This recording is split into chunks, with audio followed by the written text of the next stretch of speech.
Om Shri Gurubhyo Namaha. Chapter 6 Ravana and Gokarna Mahaballeshwar.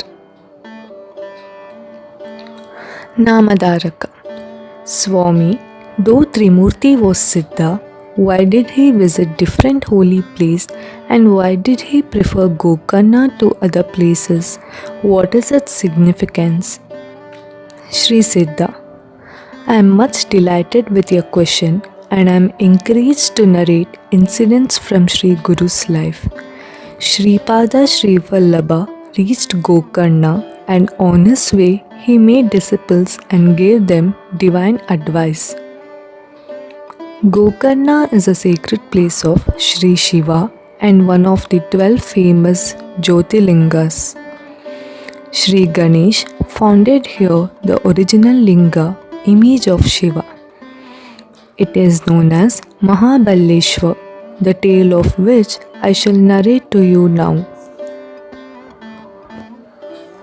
Ravana's mother, Kaikaya, was a great devotee of Shiva. She worshipped a new Shivalinga every day. One day, she could not get a new Shivalinga. Fearing that her vrat would be futile, she prepared an earthen linga and began to worship it with devotion. Seeing this, Ravana asked her what she was doing. She said that she was worshipping a Shivalinga. Ravana said, "You being my mother, it is a great misfortune that you should earthen Shivalinga. Well, what do you intend to achieve by this worship?"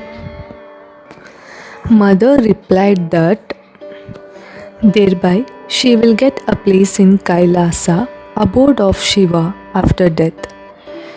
Thereupon Ravana said, "Why do you take so much trouble? I shall bring Kailasa itself to you." Saying this, he went to Kailasa and began to shake it violently with his 20 hands. He tried to lift it up. Due to this action of his, 7 patalas were shaken. Shesh moved his hood. The tortoise began to tremble with fear. Amarpur and heaven were shocked. Parvati went to Shri Shiva with fear and said, "What has happened to Kailas today? When everyone was distressed, how are you lying at ease? Please do something to check this calamity." Shri Shiva said to her, "You need not be anxious. Ravana, one of my devotees, is playing a game." Parvati entreated, "Kindly protect the gods who are terrified." Shri Shiva pressed Ravana's 10 heads and 20 hands underneath the Kailas. Finding himself in distress, Ravana uttered, "Shiva, Shiva," and further prayed, "Shri Shiva, I have made a mistake. Forgive me. I seek your shelter. Kindly do not kill me, your devotee." Shri Shiva, who was very simple and kind, was pleased by his prayer. So he took him up from breath.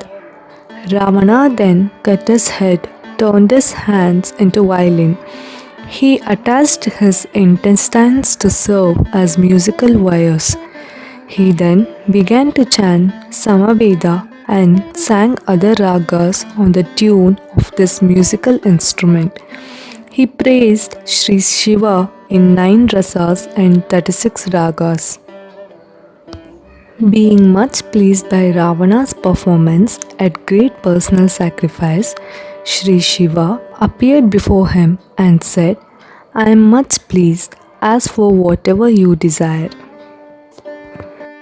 Ravana said, "O God of gods, Lakshmi is my maidservant. I possess all the 8 treasures. Brahma is my priest, and all 33 crore gods are serving me day and night. The sun, the moon, the Varuna, and the wind also obey me. Agni washes my clothes. Yama does not take away anybody without my permission. Indrajit is my son and Kumbhakarna is my brother. Kamadhenu is at my doors. Now I have come to take away Kailas with me as my mother has accepted a vrat to worship you daily.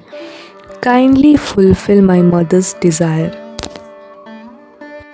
Kailasapati Shri Shiva said, if your mother wishes to worship me, what is the necessity of taking Kailasa to her?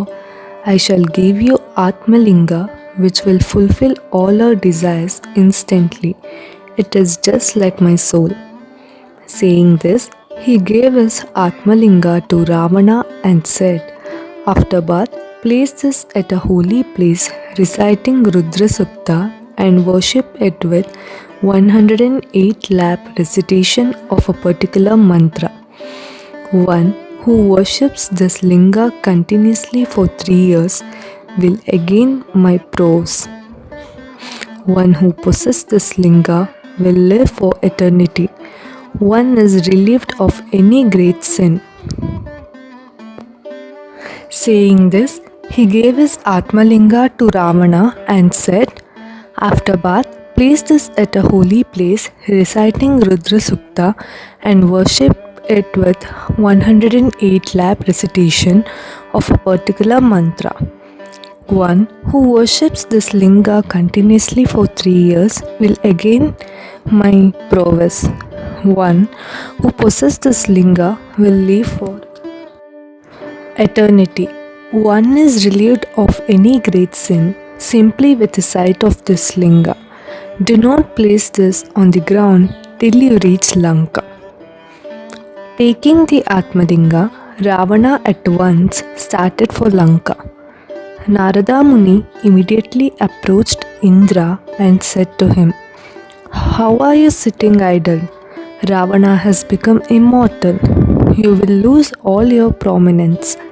Shri Shiva has given him Atmalinga and has assured him that if he would worship it 3 years with devotion, he will be Ishwar himself. How will you then rescue 33 crores of gods who are in his custody? Better you all be his slaves. Also send divine damsels like Uvashi, Ramba, Menaka, etc. to him. Being shocked, Indra requested Narada to advise what he would do. Narada asked him to go to Brahma. Indra and Narada went to Brahma and narrated what had taken place. Then, accompanied by Indra and Narada, Brahma went to Shri Vishnu and requested him to devise some means to overcome this calamity. Shri Vishnu was enraged to hear this tale. He, with all others, immediately went to Shri Shiva. Shri Vishnu said to Shri Shiva, what made you give Atmalinga to Ravana, the most wicked, who has made all the gods his captives? How do you bless such cruel persons? Now he will conquer even heaven. Shri Shiva said, I was extremely pleased with his devotion. He cut his head and hands and made a violin using intestines as strings and sang Samveda and other songs in different ragas. This time, if he had asked for Parvati, I would have given her even to him. Shri Vishnu said, you give such blessings and the demons become impudent, and then we are troubled much as they harass the gods and Brahmins, and I have to descend on the earth. Well, tell me, when did you give the link to Ravana? Shri Shiva said, I gave it to him only 2 hours before. Hearing this, Shri Vishnu immediately sent his Sudarshana Chakra to hide the sun and asked Narada to Ravana and induce him to linger on the way, as he would like to observe evening Sandhya. Then he called Ganesh and said to him, Ravana always disregards you. All bow to you first and you fulfill their desires, while those who speak ill of you, you bring obstacles in their undertakings. Ravana deceived Shri Shiva and has taken away from him the most valuable Atmalinga. So You should go to him in the form of a brahmachari boy and winning his confidence, take the Atmalinga from him at sunset when he would engage himself in the evening sandhya and place the linga on the earth. If you do so, the linga will remain there. Saying this, Shri Vishnu gave Ganesh various sweets, till balls, gur, coconut kernel, milk, ghee, sugar, etc. Narada had already proceeded. Ganesh followed him hurriedly. Narada approached Ravana and said, I had just been to Kailas and knew that you pleased Sri Shiva by your hard penance and have brought this Atmalinga from him. You have obtained extraordinary power and strength due to this. This linga has great significance. Please let me see the linga. I shall explain to you all its qualities. As Ravana did not believe Narada, he showed him the linga from a distance. Narada asked, Do you know when and how this linga came into existence? This is a very interesting account. A black-skinned, bright deer having all fragrant things was lying in Brahmanand. Brahma, Vishnu and Mahesh once went there for hunting. They killed this deer and satisfied their hunger with its flesh. The deer had 3 horns on its head and 3 lingas below. Each one of them took 1 linga and preserved it as his Atmalinga. One who worships this for 3 years becomes Ishwar himself. The place where this linga is placed is like Kailas. Therefore, Brahma, Vishnu and Mahesh have great prominence over all other gods. Ravana intercepted, I have no time to listen to you as I have to reach Lanka soon. Let me proceed further on my way. Narada said, This is evening time. You know the Vedas. You should act as prescribed by the Vedas. This is the time for evening sandhya. Let us perform the same. Saying this, Narada went away for sandhya. In the meantime, Ravana saw Ganesh in the form of a brahmachari boy who was plucking durvas. Ravana thought that the boy would not deceive him. Better observe sandhya, entrusting the linga to that boy. So thinking, he approached Ganesha, who was afraid to see Ravana with 10 heads coming to him. But he began to run away. Ravana asked him, Who are you? Who are your parents? Ganesha said, Why are you inquiring? What does my father owe you? Ravana smiled and said, Don't be afraid of me. I am asking this only out of curiosity. Ganesha replied, I am the son of Shri Shiva. He has ash marks all over the body, has a necklace of Rudra beads around his neck, and bears hairlocks on his head. My mother is Parvati. My father rides a bull Nandi with my mother and begs for alms daily. Ravana said, Your father is a pauper. He begs for alms from door to door. So it seems that you are unhappy at home. Inside in a beautiful city Lanka, rich with magnificent buildings, gardens and other wealth. You live with me. I shall give you whatever you desire. Ganesh said, There are many Rakshasas in Lanka. They will devour me, a boy living in forest. Hence, I would not come to Lanka. I am hungry and so I am eating these sweets. Ravana again entreated him to hold the linga in his hand till he observed sandhya. Thereafter, Ganesha said with hesitation, I am an ignorant boy. I won't hold this linga in my hand as it may be heavy. Let me go to my place. Still, Ravana persuaded him and induced Ganesha to hold the linga, and he proceeded to observe sandhya on the seashore. Ganesha warned him, Mind, as soon as I feel the linga heavily, I shall place it on the earth. Saying this, Ganesha took the linga and waited there.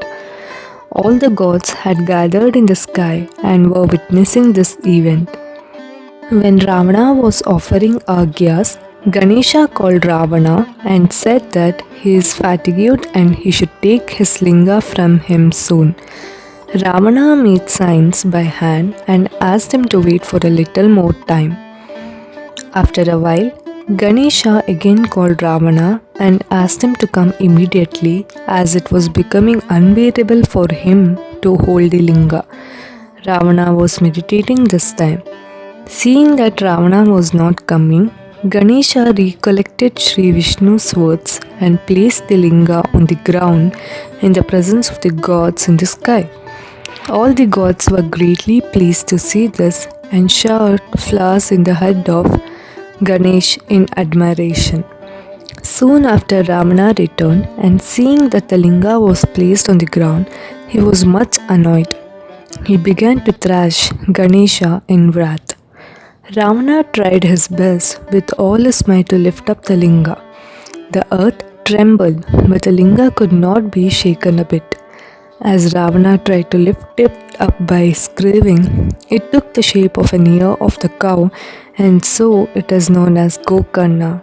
And as Ravana exercised all his might to lift it up, it is called Mahabaleshwar. In despair, Ravana then went to the forest for hard penance. There are many other incidents signifying the greatness of this holy place. This is narrated in the Skanda Purana. This ends the chapter 6 of Shri Gurucharitra. Om Shri Gurubhyo Namaha.